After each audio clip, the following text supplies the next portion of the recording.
Shalom, Bapak Ibu Saudara. Hari ini renungan kita pagi ini mengenai 3 kasus yang terjadi di dalam Alkitab.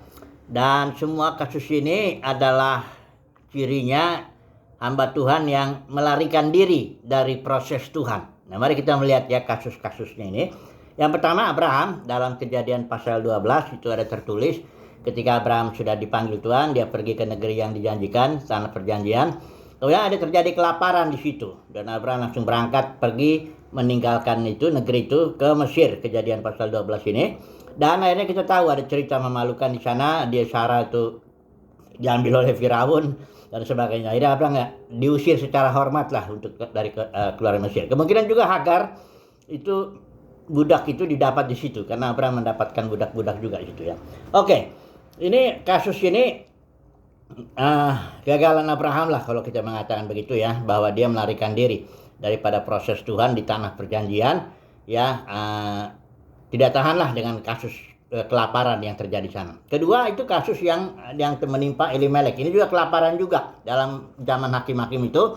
Seorang namanya Elimelek, dia punya istri namanya Naomi, punya 2 anak laki-laki, Mahlon dan Kilion. Dia orang Yehuda ini, dia berangkat ya, pergi meninggalkan tanah perjanjian karena terjadi kelaparan di sana ya.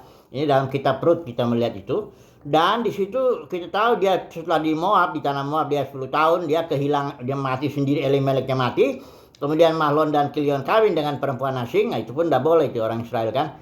Dengan yang satu namanya Orpa, yang satu namanya Rut ya. Walaupun akhirnya Rut itu dipakai Tuhan ya, tapi kasusnya bagi keluarga Elimelek itu, keluarga itu malah hancur. Mati Elimelek, mati juga Mahlon dan Kilion, dan ya habislah keturunannya. Bagi orang Israel itu nggak punya keturunan itu satu kegagalan ya. Oke lah, ini kegagalan yang kedua, kasus yang kedua, karena Elimelek sebagai kepala keluarga tidak tahan menghadapi proses Tuhan untuk mengalami kelaparan di situ. Ya bukan berarti mereka nggak makan, tapi barangkali susah lah ya. Oke, berikut kasus yang ketiga, itu kasus Daud ya. Jadi Daud ini kan dikejar-kejar Saul lah ya dalam proses Tuhan itu ya. Nah, setelah itu dia berpikir, kalau aku terus di negeri ini nanti pasti Saul menemui aku ya. Ini coba dulu kita lihat adanya di 1 Samuel itu ya. 1 Samuel pasal berapa itu? Ya 1 Samuel pasal 27 ya. Coba dulu saya baca dulu ya. Ayat 1. Tetapi Daud berpikir dalam hatinya, ini pikiran Daud sendiri ya. Bagaimanapun juga pada suatu hari aku akan binasa oleh tangan Saul ya. Ini kan pikiran dia. Tuhan bermaksud memproses Daud lewat Saul, bukan maksudnya membinasakan Daud, bukan. Itu hanya suatu proses yang harus dijalani Daud ya, sejangka waktu aja. Nanti setelah dia berhasil diproses, dia akan menjadi raja karena udah diurapi kan, sudah ditentukan Tuhan.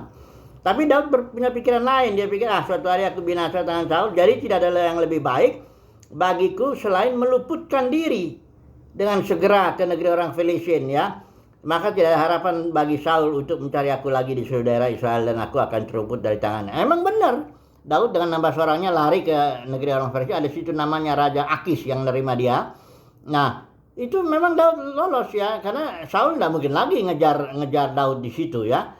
Nah, tapi akibat perbuatan Daud itu kita lihat di pasal 2 pasal berikutnya. Akhirnya Saul kita tahu dia udah mati, tapi kasusnya ini di Jiklak, dia tinggalnya di Jiklak ya. Dia akhirnya perang dengan orang Filistin. Bayangin mau perang dengan orang Filistin melawan orang Israel, pasukan Daudnya ini ya. Mengerikan sekali akibat kesalahan keputusan itu ya. Tapi untunglah ditolak sama orang Filistin, suruh pulang Daud. Begitu pulang dia lihat perkemahannya di Jiklak sudah dihajar sama orang Amalek. Habis semua istri Daud, anak-anaknya, pengikutnya ya. Sampai pada posisi sudah baca ya, saya baca ya. 1 Samuel 30 ini di ayat 6. Daud sangat terjepit karena rakyat mengatakan hendak melempari dia dengan batu. Seluruh rakyat itu telah pedih hati. Ini rakyatnya maksudnya pengikut Daud ya, yang 600 orang itu. Masing-masing karena anaknya laki-laki dan perempuan. Tetapi Daud menguatkan kepercayaannya kepada Tuhan. Nah ini kenapa terjadi krisis Jiklak ini? Adalah karena Daud mengambil keputusan lari dari proses Tuhan, dari tanah perjanjian, pergi ke tanah Filistin. Di satu sisi memang dia aman dari kejaran Saul, tapi sisi lain ternyata mengakibatkan hampir aja kalau pengikutnya itu melemparin dia mati. Ya memang enggak sih, nggak akan terjadi, tapi itulah akibat kesalahan yang salah. Akhirnya di Mazmur pasal 37 Daud menulis ya, Dikatakan percayalah kepada Tuhan, lakukan yang baik, diamlah di negeri dan berlakulah setia. Ini Mazmur setelah kejadian Siklak itu ditulis, pengalaman Daud. Oke lah, kita ambil kesimpulan dulu dari tiga kasus ini. Kasus-kasus di mana hamba Tuhan baik Abraham, Elimelek maupun Daud melarikan diri dari proses Tuhan. Dan akibatnya kita tahu tidak ya memalukan lah ya. Oke. Jadi bagaimana nih kesimpulannya untuk kita terapkan dalam kehidupan kita ya? Dalam kehidupan kita, bagi saya ya, hidup itu adalah menjalani proses Tuhan. Memang hidup itu begitu, menjalani proses Tuhan ya. Dengan percaya tentu, belajar dengan percaya, dengan berserah, dengan tidak memaksa, tidak ngotot ya, tidak dan sebagainya lah ya. Pendeknya kita hidup adalah menjalani proses Tuhan. Proses itu sendiri nggak akan selama-lamanya, pasti nanti ada hasilnya, ya. Tapi hidup itu bukannya mengejar hasil atau mengejar target. Hidup itu bukan apalagi kalau kita berharap hasil supaya dihargai orang. Ini lebih konyol lagi. Karena kalau kita hidup kita mengejar hasil begitu, pertama bisa stres juga. Kedua, nanti kalau kita lihat proses Tuhan kok lama, kita akan cari jalan alternatif, ya, cari jalan pintas, ya, kita akan cara-cara sendirilah, ya, ya kayak Abraham lah, salah satunya kasus yang Hagar usulkan, udahlah aku nggak punya anak, katanya, ini ada hambaku nih Hagar, udah, di zaman itu biasa ya, budak itu dikasih sama tuan nyonyanya supaya dari situ dia punya anak ya, kayak Rahel dan Lea kan begitu juga.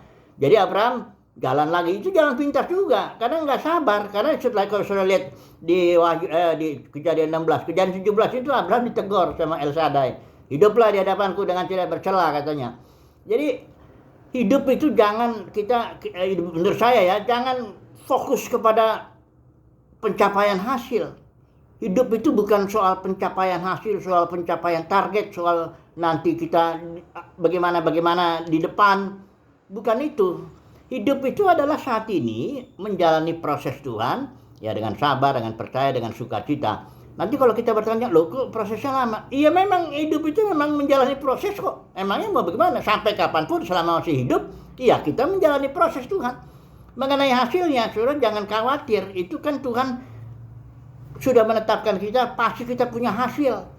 Bahkan hasilnya tuh bisa jadi hasilnya sekarang yang kita lihat, bisa jadi 20 tahun kemudian, bisa jadi setelah kita mati baru kita lihat hasilnya tuh. Bagi anak cucu kita, bagi orang lain, seberapa banyak Tuhan berkenan mau pakai kita setelah mati, hasilnya berkelihatan. Banyak kan begitu kan.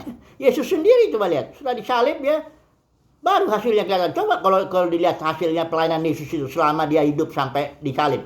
Waktu disalib tuh, siapa yang hasilnya? Orang banyak yang dia bikin mujizat tuh teriak, salibkan dia. Saya yakin dari orang banyaknya ada banyak yang udah dikasih makan roti, ya, disembuhkan. Nggak ada hasilnya kalau secara manusia. Yesus pelayanan 3,5 tahun itu, murid-muridnya ninggalin dia semua. Yang satu mengkhianatinya, yang satu menyangkal. Hanya Rasul Yohanes yang di situ ngikut itu. Jadi kalau dilihat hasilnya sampai Yesus mati itu nggak ada hasilnya sama sekali. Tapi setelah 3 hari Yesus bangkit, nah mulai kelihatan lah hasilnya sampai detik ini.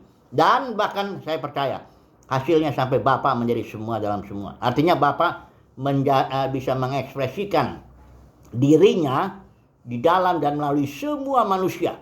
Kemuliaannya, kasihnya, karakternya itu semua diekspresikan. Semua manusia menjadi serupa segambar dengan dia. Saya percaya itu. Alkitab mengatakan begitu soalnya. Ya. Oke lah, jadi bagaimana ini ya? Kasus-kasus ini semua. Marilah kita belajarlah. Minta kasih karunia Tuhan untuk bersukacita menjalani proses Tuhan hari lepas hari itu. Enggak usah tanya-tanya lah kapan hasilnya. Kan jalan Tuhan nggak jalan kita. Waktu Tuhan nggak waktu kita. Strategi Tuhan bukan strategi kita. Udah jangan terlalu banyak pakai otak yang sebesar bapak.